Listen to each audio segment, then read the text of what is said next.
नमस्कार, मी कीर्ती गायकवाड. स्वागत आहे आपलं आय न्यूज 28 मध्ये. चला तर मग जाणून घेऊयात महाराष्ट्रातल्या ताज्या घडामोडी. पालघर येथील आर्यन एज्युकेशन सोसायटीच्या मनी दांडेकर हायस्कूलमध्ये इंटरॅक्टिव्ह सायन्स लॅबचे उद्घाटन मोठ्या दिमाखात झाले. पालघर येथे आर्यन एज्युकेशन सोसायटीच्या मनी दांडेकर हायस्कूल येथे इंटरॅक्टिव्ह सायन्स लॅबचे उद्घाटन श्री राजाभाऊ चित्रे यांच्या हस्ते झाले. कार्यक्रमाच्या अध्यक्षस्थानी संस्थेचे प्रेसिडेंट श्री केदार काळे होते. कार्यक्रमात प्रमुख पाहुणे म्हणून श्रीमती स्वाती नामजोशी मॅडम होत्या. कार्यक्रमाला संस्थेचे विश्वस्त श्री भरत उमराळे, संस्थेचे सेक्रेटरी श्री जयंत दांडेकर, मनी दांडेकर हायस्कूलचे स्कूल कमिटीचे अध्यक्ष उपेंद्र घरत, इंग्रजी माध्यम स्कूल कमिटीचे अध्यक्ष श्री कमलेश वारया, कार्यकारिणी सदस्य श्री गंगाधर फड, प्रज्ञा ठाकूर व तिन्ही शाळांचे मुख्याध्यापक अनुक्रमे सौ विभूती चौधरी, सौ नूतन पाटील, सौ सोनार मॅडम व शिक्षक उपस्थित होते. मुलांना विज्ञानाची गोडी लागावी म्हणून या इंटरॅक्टिव्ह सायन्स लॅबचा उपयोग होणार आहे.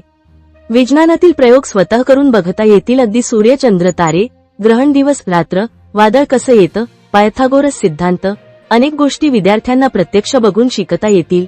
पुस्तक वाचून जे पटकन आकलन होणार नाही ते प्रत्यक्ष बघून विद्यार्थ्यांना आकलन होईल. यासाठी येणारा खर्च आर्यन शाळेचे 1954 बॅचचे मॅट्रिक झालेले माजी विद्यार्थी श्री राजाभाऊ चित्रे यांनी त्यांच्या वडिलांच्या स्मरणार्थ कैलासवासी चित्रे गुरुजी केलेला आहे. श्री चित्रे गुरुजी हे पालघर येथील आर्यन शाळेत शिक्षक होते व त्याने अनेक हुशार विद्यार्थ्यांना घडविले आहे. ज्या शाळेत आपण शिकलो त्या शाळेचे ऋण फेडण्यासाठी मी माझी विद्यार्थी म्हणून ही देणगी दिलेली आहे.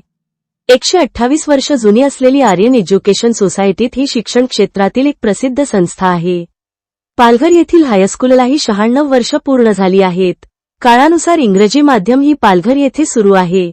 मराठी माध्यमात 1ली ते 10वी पर्यंत सेमी इंग्रजीचा वर्ग ही आहे. खेळासाठी विस्तीर्ण मैदान आहे व शैक्षणिक, सांस्कृतिक व सामाजिक उपक्रम येथे नेहमीच राबविले जातात. वार्ताहर इंडिया न्यूज 28 साठी प्रणय प्रभाकर पाटील, पालघर जिल्हा ब्युरो चीफची रिपोर्टर.